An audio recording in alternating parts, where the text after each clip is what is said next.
So I'm going to give a brief presentation covering the key findings in terms of co-production from the report. And then I've got 3 speakers, so Micaela Mazzei is here, and I've got 2 videos from David Carless and Vanessa Pinfold. So just an introduction to the methods adopted in the Converge evaluation project. So as I just said, the Converge evaluation and research team were involved from the very beginning. We contributed to all aspects of the project, from the design, the training, data collection, data analysis, including coding in NVivo, which some of you may have experienced is quite a challenge. But then one of the really unusual aspects of co-production in this project was the Converge storytellers, who were Converge students and university students who were paid ethnographic researchers using creative methods to reflect on their own experiences of Converge. So due to the ability to build trusting relationships over several weeks, the storytelling work highlighted more complex interpretations of experiences, and they were able to identify exactly which aspects of Converge contributed to improved self-esteem. Many experienced that their belief in their own ability had changed, and they were able to identify the aspects of Converge that had been helpful for them.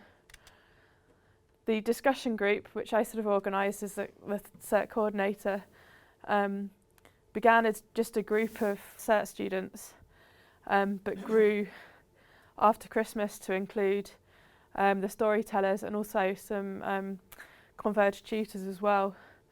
And this group was really valuable for making sure that our research methods were the most appropriate for exploring the experiences of the Converge students and university students and staff and further partners.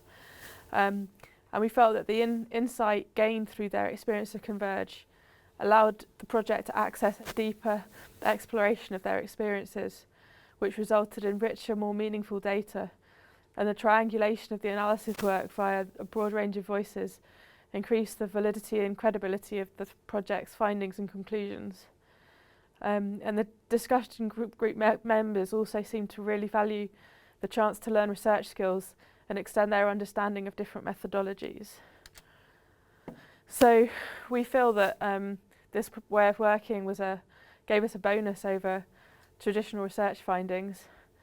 We think that the storytelling facilitated findings that would not have been uncovered using traditional data collection methods.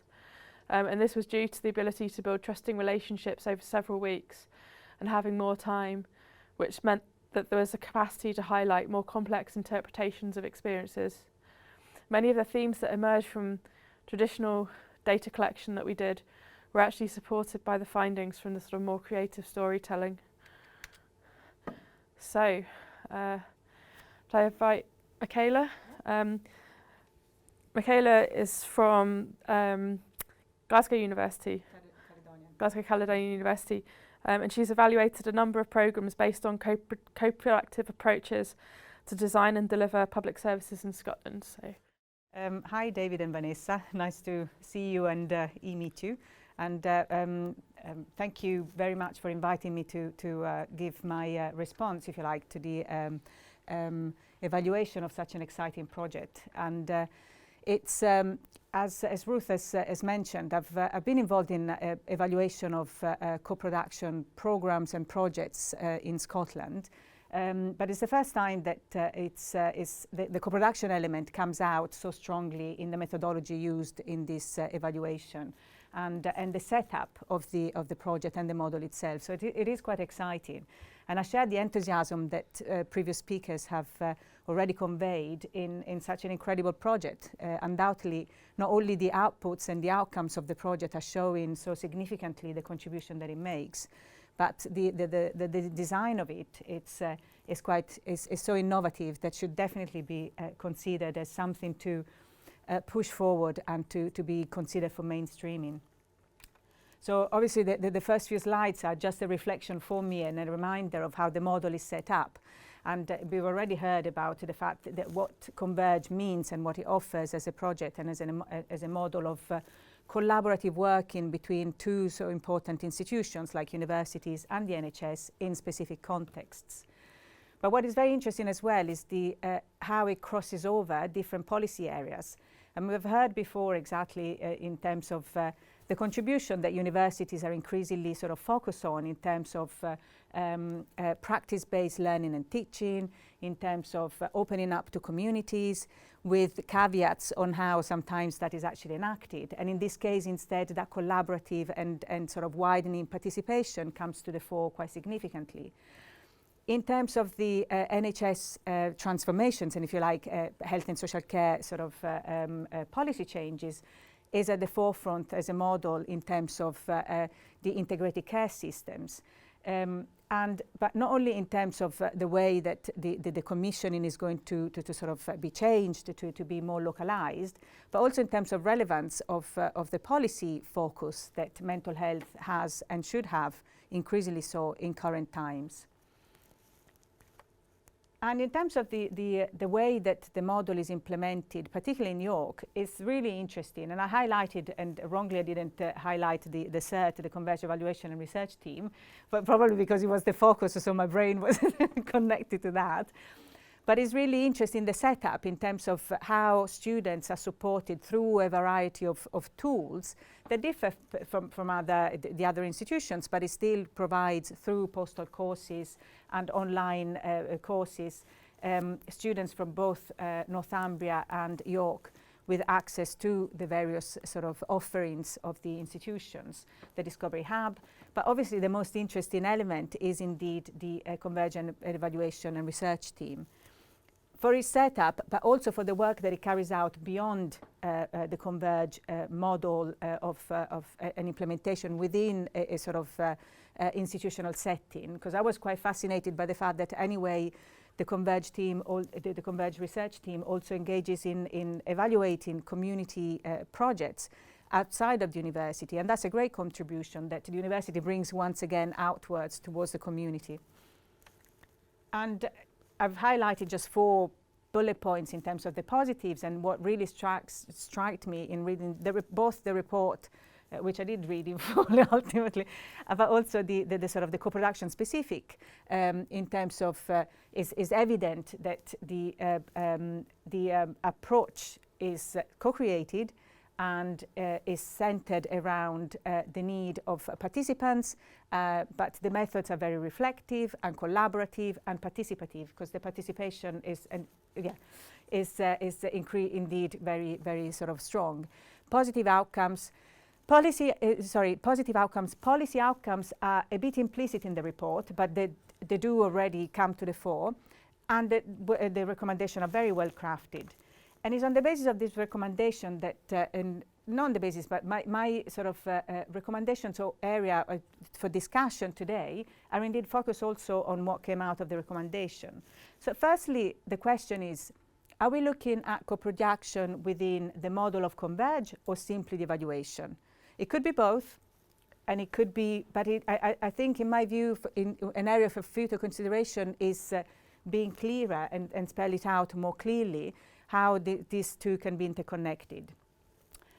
Not enough is known, although in the report there is a section that details the demographics of the Converge students and so forth, but perhaps more emphasis on the communities of interest and the sort of demographic more generally of the students, both in terms of university students and Converge students, would bring out more sort of clout for future for future debate around mainstreaming of the service, of the model. As well as the voice of the stakeholders could be more explicit. I know that sort of NHS officers have been interviewed, as well as university staff and officers, but more and could be drawn out of their view around how can this model be then scaled up or transferred. But that then leads to the final point. Is there enough information at the moment to argue for the possibility of transferability of the model in other contexts? So we know that it worked in Northumbria, it is working in York, but then it didn't work out in Leeds. So is there enough information at the moment to be able to sort of, and if not, could it be drawn out of further research or current data to have questions about sustainability. Thank you very much. Thank you for asking me to join your celebrations today. I'm Vanessa Pinfold from the McPin Foundation, and we're a small mental health research charity that advocates for the inclusion of lived experience expertise in all aspects of mental health research. And we try and pioneer ways of doing that and learning from others. So it's great to have read your report and to talk to the team about this fantastic project. And I thought today, just briefly, I could share a few of my reflections of co-production from doing that. Firstly, I'd really like the way the team have acknowledged the messiness of co-production and haven't sought to define it. Our experience at McPin is that there's lots of different interpretations of co-production and ways of going about doing it in research. And we often ask ourselves, is a project co-produced enough to fly the banner of co-production? And it's clear from this project that there's threads all the way throughout. We often see very high levels of co-production at the beginning of projects and they tailor off, but you can see through this piece of work that there's been high levels of co-production throughout. And it's great that the team have been really honest about their learning during that process. And I think for the sector, it's so important that we have reports like this that reflect on the positives as well as the challenges of working in this way, because it's so important for us to be able to learn from each other. So thank you for the work and for this wonderful report. So in terms of co-production, I just wanted to mention a few things that really struck me from reading the report, which is, the first was how the values of the Converge programme are really mirrored in the values and the way in which the evaluation project has taken place. And that might sound obvious, but I think it's important that there is so much consistency between how the Converge programme was delivered and how the evaluation programme was delivered as well. And I noted quite a few important relationships within this project, you know, NHS trusts working with universities, Discovery Hub staff working with students, the academic research team members that have got full-time academic posts working with the CERT team, and there are lots and lots of partnerships that have been formed, and those partnerships all based upon really important relationships and trust, and we know that that takes time. So it's great to see throughout this report the ways in which these relationships and these partnerships have been developed, and how they've been communicated throughout in this report, and how they've been picked apart a little bit by the evaluation as well, so that important recommendations are being put forward. The other thing that I wanted to say about co-production, I think, is it's really important and really, really great to see what care and attention went into building the evaluation team. So academic researchers coming together with the CERT team to build a team based upon co-production principles and learning from each other. So this really key thing about skill sharing, reciprocity of knowledge, and finding flexibility and choices for how people worked. And that comes through really clearly in the report. And I think that one of the things I understand from speaking to the team as well is that the academics have learned quite a lot about their own mental health and kind of sharing a little bit more about their own poor mental health. So rather than just sticking as academics and like people with mental health challenges, seeing the kind of blurring of some of these categories and roles can be really healthy in how we develop our teams. And it was really good to see that has been something that's been happening within this project. And the last thing I wanted to focus on really is the theme of identity, because that's something else that came through the report, both the theme within the analysis, but also the way in which people who've been working on the project from a lived experience perspective have acknowledge the various different ways in which their identities have been evolving and changing as a result of some of the work they've been doing, and that's really resonates with the work that we do at McPin as well. So people particularly moving from the role of service user, mental health service user, to the role of evaluator, or being seen more as the student in the Converge programme.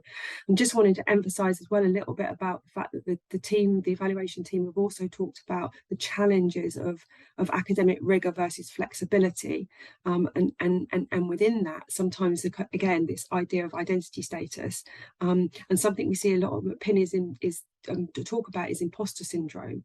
So I think it would be great to explore more with the team about how people have been supported to kind of deal with some of these conflicting kind of identity issues that can be raised. So, for example, is my lived experience relevant enough for this piece of work? Are the academics going to view me as a, respect me as an evaluator? Or what was my status as service user is going to be my primary identity that is always, brought to the fore?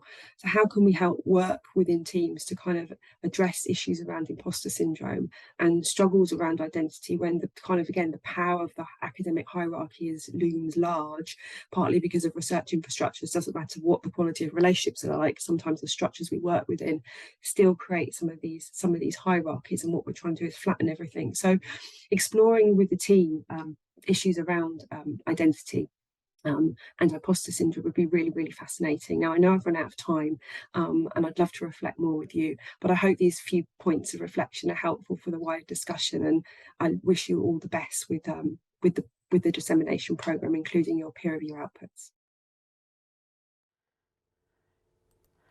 Great, thank you, Vanessa. Now I've got David Carless's video, if I can find it. David Carless is an arts-based researcher working in mental health, and he's based at the University of the West of Scotland. There is a chance of a new frontier. There is a chance of building bridges. We walk on and on, making the same mistakes.